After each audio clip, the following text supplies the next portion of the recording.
Liban et Israël sont officiellement depuis plus de 40 ans toujours en état de guerre, et ce qui empêche un dialogue.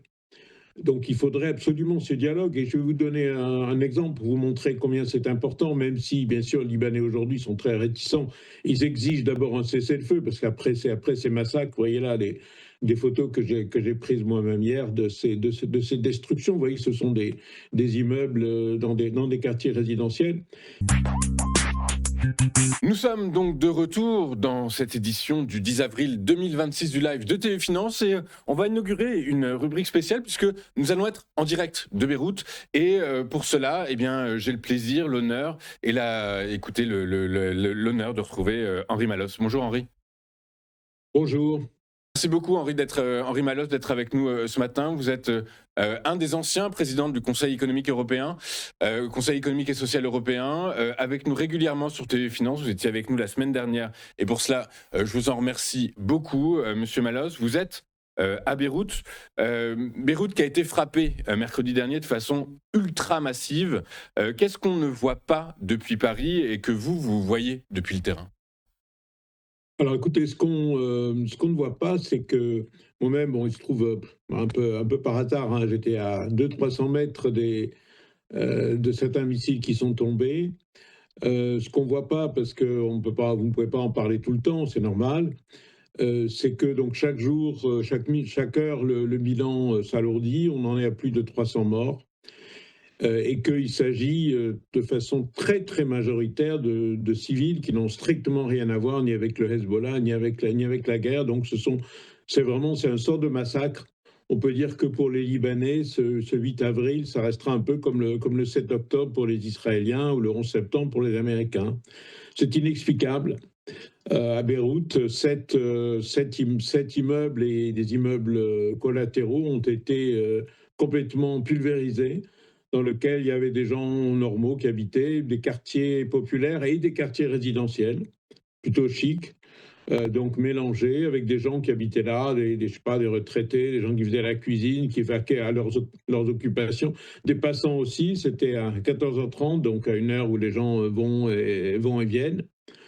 Donc c'est vraiment je dirais un crime gratuit. Et ça a vraiment choqué beaucoup les gens. Donc les gens, quand je suis arrivé vendredi soir, effectivement, la vie était quasiment normale, malgré bon, la situation de guerre. Mais là, depuis mercredi, c'est un coup de massue sur l'ensemble du pays et sur toutes les communautés du pays, contrairement à ce qui est dit ici aussi, où parfois on voudrait opposer les uns et les autres, même s'il y a des divergences d'analyse, bien sûr, mais le coup de massue, il est pour tout le monde, puisqu'il y a des chrétiens, des musulmans, des druzes qui ont été malheureusement ciblés. Vous savez, les bombes ne font pas la différence. Ouais, c'est très clair. Monsieur Malos, il y a une question que j'ai pas osé vous poser la dernière fois lors de votre intervention chez nous. Maintenant, je vais oser le faire. Est-ce que vous pensez que Benjamin Netanyahou est en train de faire oublier la Shoah? Écoutez, il y a une inhumanité dans ces attaques israéliennes, et celle de mercredi en est un exemple. C'est comme s'il y avait en quelque sorte une espèce de problème psychologique de gens, mais je crois que ça, en psychologie, c'est assez courant, des gens qui ont vécu quelque chose, pas eux, peut-être leurs ancêtres, parents, grands-parents, quelque chose d'horrible et qui le reproduisent. Donc, il y a un peu de ça, et c'est effectivement effrayant. Triste. On a appris cette nuit, enfin hier en fin de journée, que Israël allait ouvrir des négociations directes avec le Liban. Comment est-ce que c'est perçu depuis Beyrouth?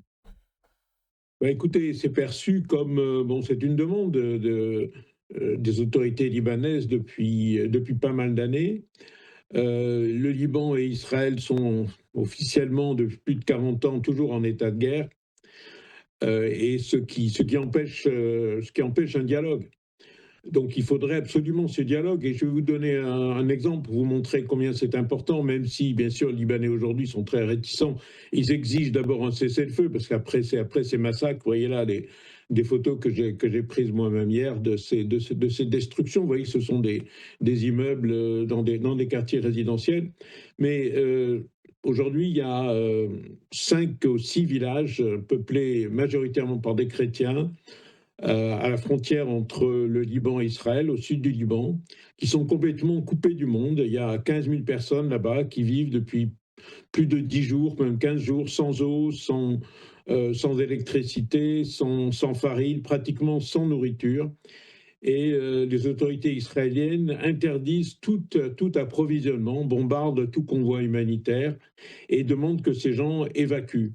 Donc le fait d'entamer des discussions pour un accord de paix pourrait permettre que les Israéliens acceptent de ravitailler ces villageois qui sont dans une situation désespérée.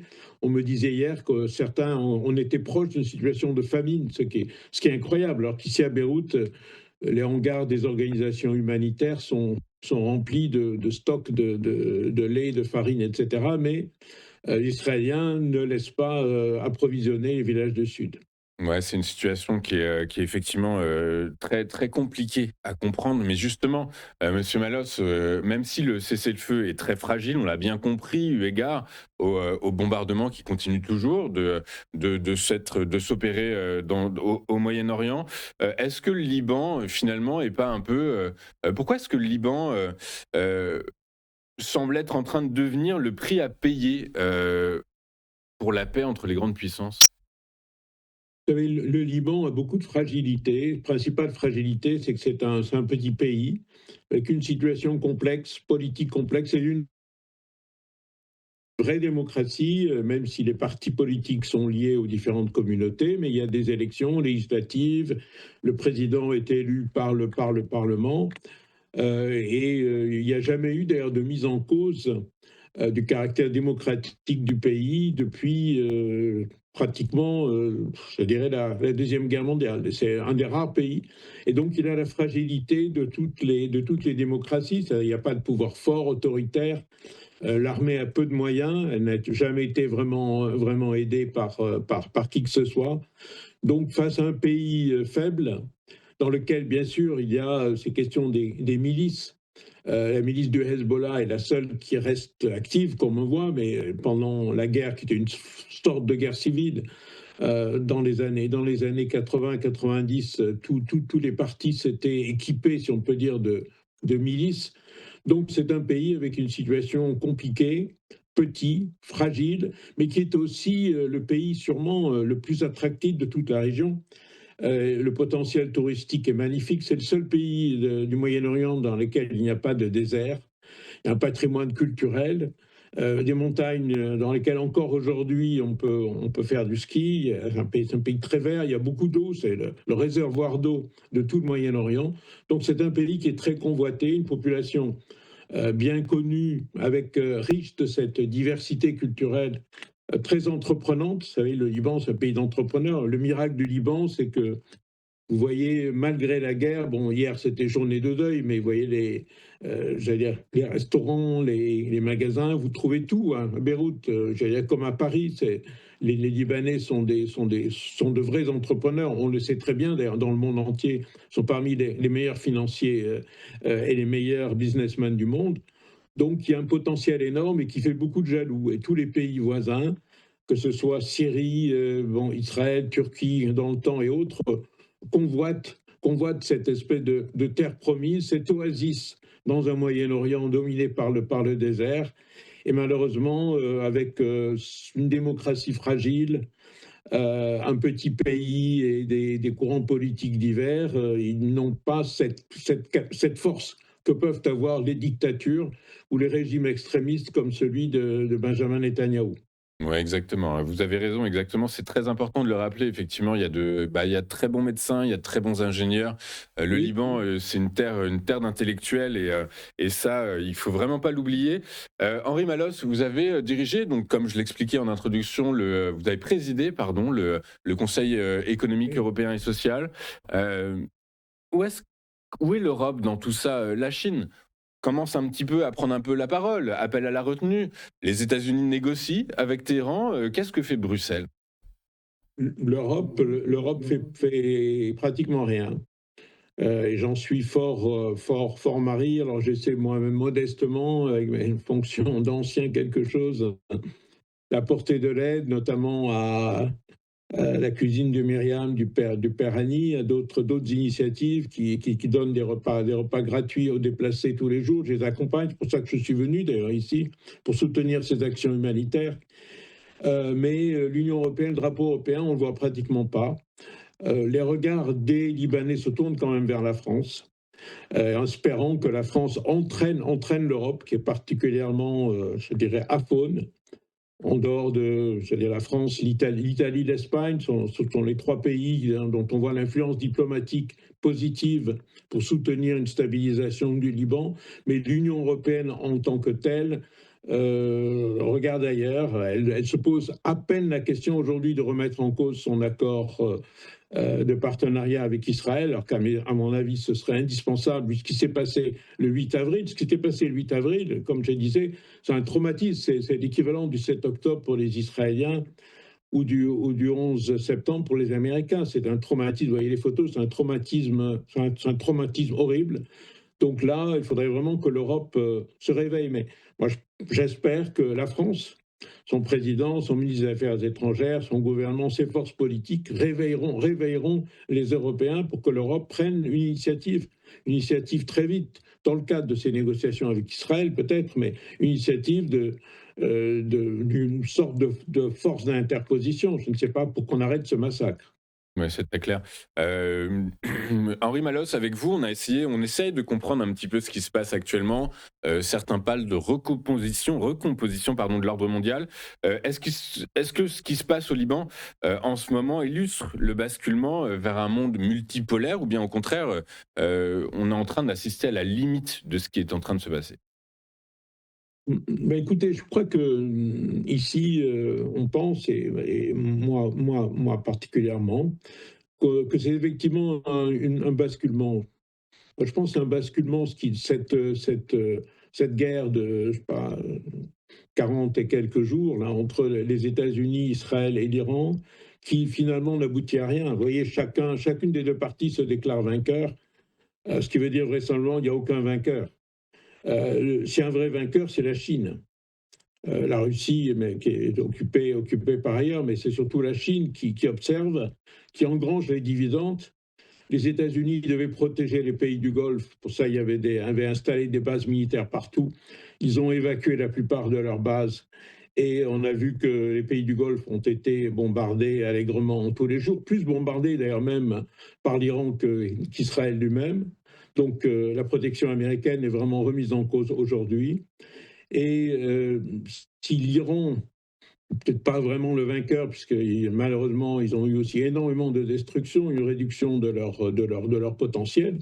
On voit que les vrais vainqueurs, ce sont les pays qui observent, qui ont observé, qui ont vu cette impuissance américaine, malgré la première armée du monde, qui ont vu ce sort de match nul, entre guillemets, qui voient Israël malheureusement se complaire dans les génocides et dans des exactions abominables.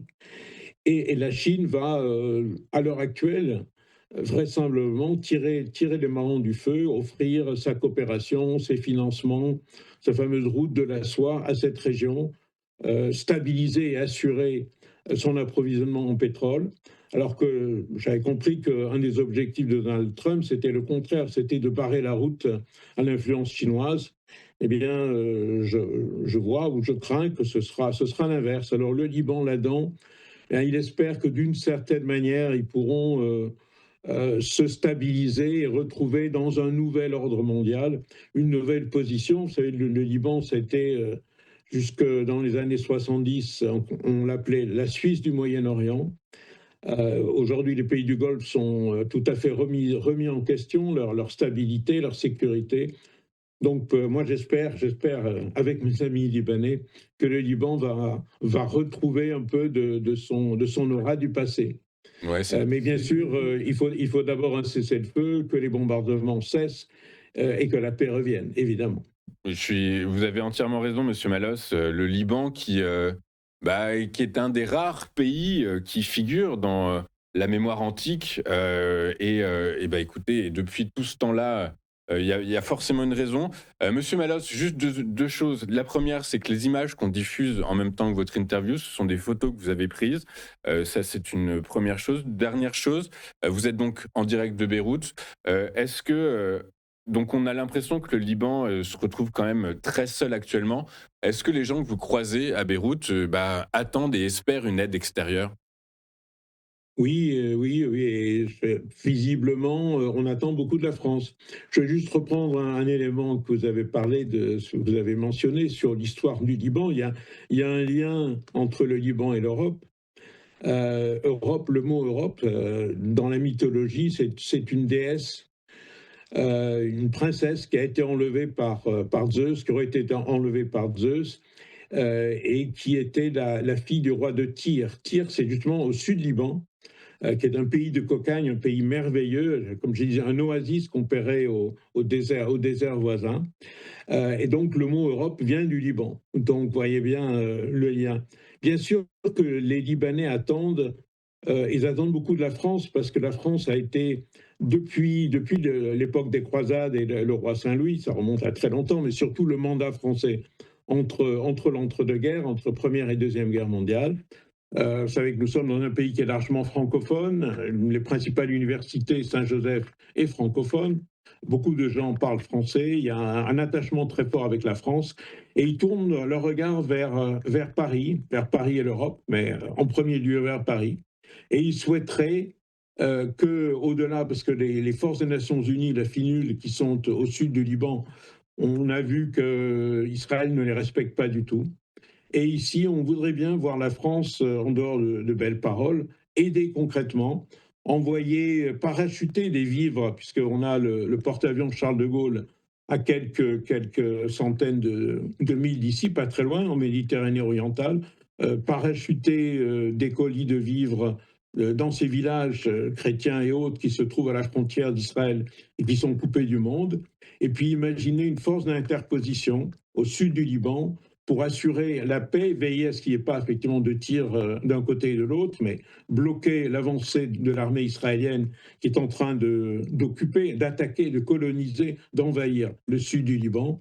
Et on pense que si cette force avait un appui, ou disons je dirais l'appui du Conseil de sécurité, y compris donc des États-Unis, Israël n'oserait pas les attaquer, faute d'interposition menée par l'Europe, avec la France en particulier, et peut-être d'autres pays qui ont un rôle de stabilité, de stabilisation dans la région, comme l'Égypte, pour garantir justement que c'est une force, je dirais, multiple, qui n'est pas seulement européenne, pour éviter qu'on ait une impression d'une recolonisation.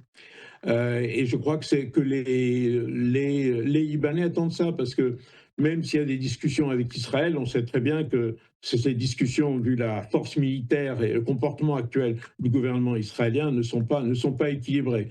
Donc il faut que le Liban soit appuyé, et soit appuyé par des forces, j'allais dire, amicales, et la France et l'Europe en particulier. On attend beaucoup d'elles. Donc quand effectivement, toutes les personnes que je rencontre, leaders politiques, responsables religieux, responsables d'organisations humanitaires, me lancent cet appel, et je le lance ici aussi, à ce que la France prenne. Le président Macron aime bien les coalitions des volontaires, mais là vraiment, ça prendrait tout ce sens, une coalition des volontaires pour le Liban. Monsieur Malos, j'espère que vos paroles lui tomberont dans l'oreille. Merci beaucoup, Je Monsieur le Malos. souhaite, oui. Nous Je le aussi. souhaite, Et oui. on salue nos amis libanais, nos amis israéliens. Vous savez, par la force des choses, tout ceci reste très politique. Donc voilà, il y a quand même beaucoup de personnes qui souhaitent ardemment que cette situation se règle et qu'on retrouve enfin de la sérénité. Merci beaucoup, Monsieur Malos, d'avoir été avec nous ce matin en direct de Beyrouth. Écoutez, prenez soin de vous, faites attention à vous. Je rappelle Oui, encore je une vais fois. rejoindre des amis qui s'occupent de convois humanitaires, de porter les repas à des déplacés qui se trouvent ici à Beyrouth. Et on essaie de trouver une solution pour ces villages du Sud qui sont vraiment dans le dénuement total.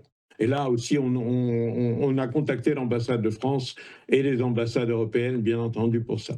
Eh ben, écoutez, malgré la peine et la douleur que vivent ces gens-là, ils ont de la chance que vous soyez à leur côté. Et bah, écoutez, merci beaucoup, Monsieur Malos. À très bientôt. Écoutez, on essaie de se Prenez soin rendre de vous. utile, hein, là Eh où on est. ben, Merci à vous. Bonne journée à merci. Paris. Au revoir.